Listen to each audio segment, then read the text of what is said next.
So ఇంత efforts పెట్టిన cinema trailer కొంచెం ముందే రిలీజ్ చేసి ఉంటే బెటర్ అయ్యేదేమోనని ఇప్పుడు వస్తున్న రెస్పాన్స్ని బట్టి డిస్ట్రిబ్యూటర్స్ కానీ ఆడియన్స్ కానీ మీకు వచ్చే ఉంటుంది ఫీడ్బ్యాక్ ట్రైలర్ రిలీజ్ అయినాక.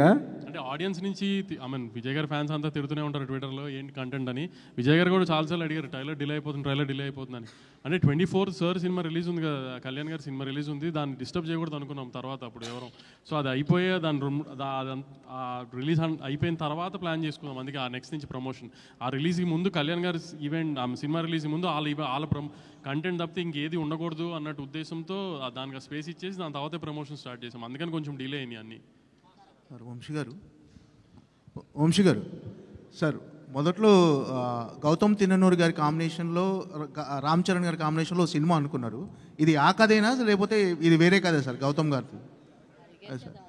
వంశీ గారు సార్, విజయ్ గారు సార్, ఇప్పటి వరకు మీరు బిగ్గెస్ట్ సక్సెస్ చూశారు, బిగ్గెస్ట్ ఫెయిల్యూస్ చూశారు. ఎత్తుకోటే అర్జున్ రెడ్డి లాంటి ఒక బ్లాక్ బస్టర్ సినిమాని ఎత్తుకున్నారు. సో దాని తర్వాత కొన్ని ఫెయిల్యూస్ చూశారు. అంటే ఈ సినిమా విషయంలో అంటే ప్రతి సినిమా ఖచ్చితంగా సక్సెస్ కావాలని మనం ఖచ్చితంగా మీరు సినిమా చేస్తారు, సక్సెస్ కావాలని చేస్తారు. కానీ ప్రతి సినిమా విషయంలో ఇది ఎరగొడుతుంది బాగుంటుందని చుట్టుపక్కల వాళ్ళు చెప్పడం కామనే డెఫినెట్గా. ఈ సినిమా విషయంలో లేదు ఇది ఖచ్చితంగా కొడుతున్నాం అనిపించిన ఎమోషన్ ఏంటి? మీరు ఎక్కడ కనెక్ట్ అయ్యారు అసలు ఈ సినిమాకి? సినిమా అంటే ఇప్పుడు ఈ రిలీజ్ ముందు అంటుండ్రా ఆర్ జనరలీ సినిమాకి ఎప్పుడు కనెక్ట్ అయ్యా అని అంటుండ్రా? ఖచ్చితంగా ఎప్పుడు ఖచ్చితంగా ఈ సినిమా సక్సెస్ అవుతుందని మనకు రేపటి వరకు తెలియదు, ఆర్ ఈరోజు రాత్రి వరకు తెలియదు. ఖచ్చితంగా ఈ సినిమా రెస్పెక్ట్ పొందుతుందని షూట్ చేసిన ప్రతిరోజు అనిపించింది. సినిమా అయిపోయిన తర్వాత అనిపించింది, ఈ సినిమా రఫ్ ఎడిట్ చూసినప్పుడు అనిపించింది, ప్రతి టీంతో మాట్లాడినప్పుడు అనిపించింది. ఇంకా ఇప్పుడు నేను చెప్పినట్టు మిగిలింది ఏడుకొండల వెంకన్న స్వామి చూసుకోవాలి. 10:30కి ఈరోజు రాత్రి యూఎస్లో షో పడితే మనకి గంటన్నరలో తెలిసిపోతుంది. భాగ్యశ్రీ హాయ్. సో యాక్చువల్గా మీరు మిస్టర్ బచ్చన్తో మా అందరికీ పరిచయం అయ్యారు, దాంతో అందరి దృష్టి మీ వైపుకి తిరిగిపోయింది. బట్ ఇందులో ప్లే చేసిన మధు క్యారెక్టర్ ఎంతవరకు ఒక ఐకానిక్గా మీకు ఒక పేరు తెచ్చి పెడుతుందని అనుకుంటున్నారు? కొంచెం English please. Madhu character, is that character will give you the name and respect? What you think? I think it's a very sincere role, like Vijay said, and it'll give you a glimpse of my performance, I would say.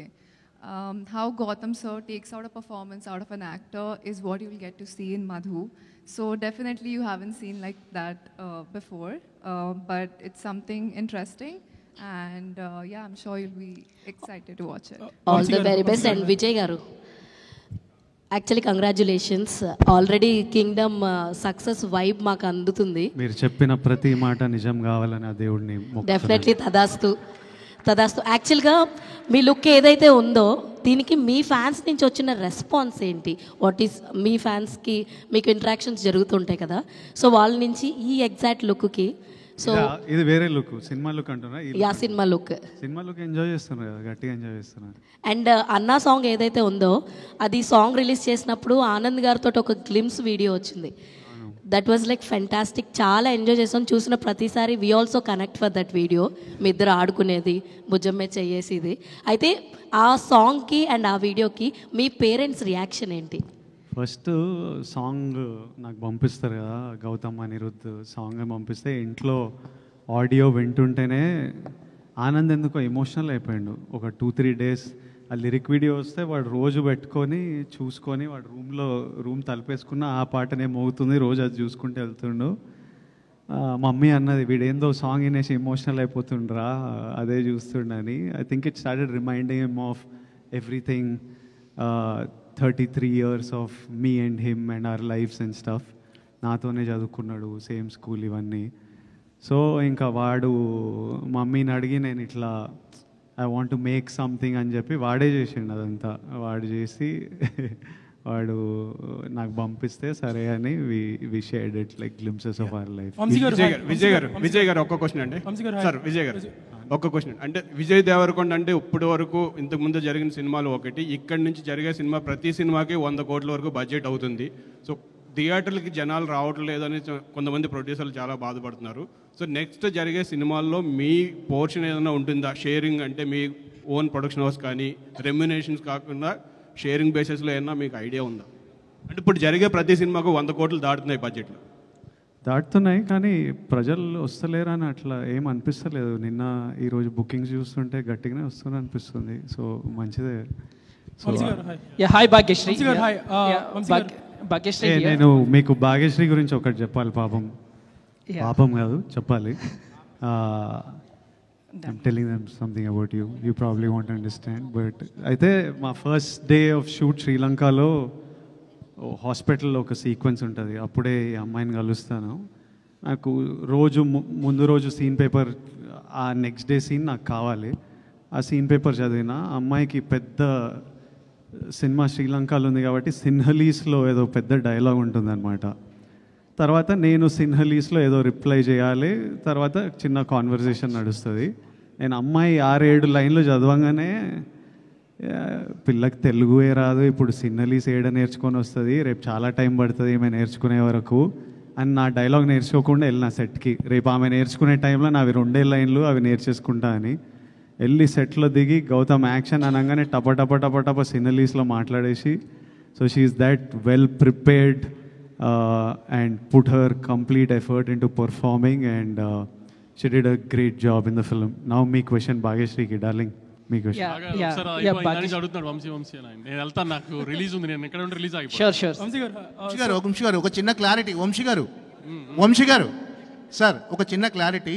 ఇందాక లక్ష్మి గారు అడిగారు పిఆర్ఓల గురించి ఒకటి. అంటే నేను PRO association సెక్రటరీగా నేను మాట్లాడుతున్నా, ప్లస్ జర్నలిస్ట్ నేను. మీరు అలా అనటం వల్ల పిఆర్ఓలు అందరూ హట్ అయ్యారంటే మీరు ఎవరినైతే టార్గెట్ చేశారో వాళ్ళని డైరెక్ట్ పేరు చెప్తే బాగుండేది. పిఆర్ఓ వ్యవస్థను నిందించారు. నేను ఒక సెక్రటరీగా, పిఆర్ఓ సెక్రటరీగా అడుగుతున్నాను, ప్లస్ నేను జర్నలిస్ట్. సినిమా రిలీజ్ హడావిడి అయిపోయిన తర్వాత పిఆర్ఓ మన అసోసియేషన్ అంతా మనం కూర్చుని మంచి డిస్కషన్, అంటే మీరు చేసే కామెంట్ చేసిన తర్వాత మీరు అలా అనడం కరెక్ట్ కాదు. కూర్చుందాం అంటున్నా నేను, ఇప్పుడు కాదు సార్. మీరు ఒక పబ్లిక్ ప్లాట్ఫామ్ మీద మీరు అలా ఓపెన్ చేశారు దానివల్ల నన్ను చాలామంది అడిగారు, ఏంటి మీరు ఇలా బెదిరిస్తారా పిఆర్ఓలు అని ఖచ్చితంగా అడిగారు నన్ను. నేను సమాధానం ఖచ్చితంగా చెప్పుకోవాలి సార్, నేను ఖచ్చితంగా. ఎందుకంటే జోక్ చేశాడని చెప్పండి సార్, వంశీ జోక్ చేశాడు ఇంటర్వ్యూలో అని చెప్పండి, పర్లేదు. నాకు రిలీజ్ ఉందండి ప్లీజ్. సార్ ఉండొచ్చు సార్, కానీ మీరు అలా నింద వేసి తప్పించుకోవడం తప్పు. ఏం తప్పించుకున్నాను నేను? సార్ హాయ్, ఇక్కడ సో గౌతమ్తో చేసిన previous movie Jersey was like your hall of fame for Sithara, forget records or collections or anything. So Kingdom అనేది will it go to that hall of fame? Kingdom కూడా డెఫినెట్గా one of Gautam's finest works. కానీ ఏంటంటే కింగ్డమ్లో we're more handling the drama this time. Emotion, దాంట్లో ఎక్కువ ఎమోషన్స్కి వెళ్ళాము cricket back డ్రాప్లో. ఇక్కడ ఏంటంటే ఎక్కువ డ్రామా, గ్యాంగ్స్టర్ డ్రామా కదా సినిమా. సో ఆ హీరో గారు స్పైగా వెళ్ళిన తర్వాత సో ఆ డ్రామా అంతా చాలా బాగా హ్యాండిల్ చేశాడు. ఇప్పటిదాకా మనము ఇప్పుడు వాడా చెన్నై ఇలాంటి సినిమాలు చూసినప్పుడు బాగా తీశారు గ్యాంగ్స్టర్ డ్రామా అనుకుంటాం కదా. ఎక్కువ డ్రామా అంటే గ్యాంగ్స్టర్ సినిమా అనగానే 100 మంది నరకాలి, ఇది ఈ జోన్లో కాకుండా ఒక డ్రామా బేస్డ్ ఉంటాయి కదా ఎక్కువ. ఆ స్టైల్లో గౌతమ్ అంటే మీకు తెలుసు కదా, అలానే తీస్తాడు, అతని సెన్సిబిలిటీస్ అలానే ఉంటాయి. ఆ స్టైల్లో తీసాం సినిమాని. తెలుగు ఆడియన్స్కి ఖచ్చితంగా నచ్చుతుందని అనుకుంటున్నాము, అన్ని రకాల ఎలిమెంట్స్ కవర్ చేస్తూ. సో హోప్ఫుల్లీ హాల్ ఆఫ్ ఫేమ్లు ఇవన్నీ అంటే నేషనల్ అవార్డ్స్ ఇవన్నిటి గురించి కాదు, కానీ డెఫినెట్గా గ్యాంగ్స్టర్స్ ఫిల్మ్స్లో ఒక మంచి సినిమా తీశారు తెలుగులో అని అయితే డెఫినెట్గా చెప్తారు. విజయ్ గారు లాస్ట్ 2 questions అండి. Last 2 questions. Lot of people asked you about చాలా సెటిల్గా ఉన్నారు మూవీకి, చాలా కంట్రోల్గా ఉన్నారు అని. సో ప్రీవియస్లీ ఈ మూవీస్కి మీరు ఆల్ అవుట్ వెళ్తారు ప్రమోషన్స్కి అన్నట్టు ఉంటుంది. So do you like being like this, సెటిల్గా ఉండి let the content speak, or you want go all out promotions? Which is more? I always want go all out. నేనే ట్రైలర్కి అరే నాకు జనాలను కలవాలి ఏంది, I want to go meet people, be amongst them. I enjoy being with the people. You rarely get the opportunity to. So I enjoy. So I am always like all out candidate. Vijay last question అండి. So first of all congratulations. So trailer చాలా బాగుంది, మీ looks కూడా చాలా బాగున్నాయి. ఆ question అడగని సురేష్, ఇంకో 2 క్వశ్చన్లు తీసుకుందాం పర్లే ఇట్లా. సో అంటే ఎందుకు కొంతమందికి విజయ్ దేవరకొండ అంటే కోపం? ఎందుకంటే రీసెంట్గా నాగవంశీ గారు కూడా మాట్లాడుతూ విజయ్ దేవరకొండ ఏం మాట్లాడినా కూడా భూతద్దంలో పెట్టి ట్రోల్ చేసే వాళ్ళు చాలామంది ఉన్నారు అని చెప్పారు. మీరు కూడా ఒక సందర్భంలో కూడా అన్నారు. సో ఎందుకు, అది ఏంటి, ఎక్కడి నుంచి వస్తుంది, అదేమైనా అబ్జర్వ్ చేశారా? దాన్ని ఎలా ఓవర్కమ్ చేసి ముందుకెళ్తున్నారంటే ఏం చెప్తారు? నేను ఓన్లీ ప్రేమ మీద ఫోకస్ చేస్తా, కోపం మీద ఫోకస్ చేసే టైం లేదు. విజయ్ ఇక్కడ విజయ్ గారు విజయ్ ఇక్కడ for any film no like background score అనేటువంటిది చాలా ఇంపార్టెంట్ కదా. So Arjun Reddy Kingdom, which background score you like? ఇది ఇంకా ఆర్ఆర్ వినలే నేను, but I'm sure Anirudh killed. ట్రైలర్లోనే ట్రైలర్లో అసలు సంపిండు Anirudh, but Arjun Reddy score was also deadly. The whole mix score was deadly. When I watch the full film, I'll have a comment, but I think I don't think I'll be able to choose. I don't think I'll be able to choose. Vijay, all right, Andy. Thank you so much. Last question. Last తీసేసుకున్నాను, చెప్పండి అన్న. Vijay trailer లో last ending లో ఒక phase చూపించారు. అది expect చేయొచ్చా? అది థియేటర్లో నేను చూడాలి. మనం పెద్ద హీరోని ఎక్స్పెక్ట్ చేస్తున్నాం మేము. ఎక్స్పెక్ట్ చేస్తున్నా, చూద్దాం. పెద్ద హీరోనే ఉంటాడు.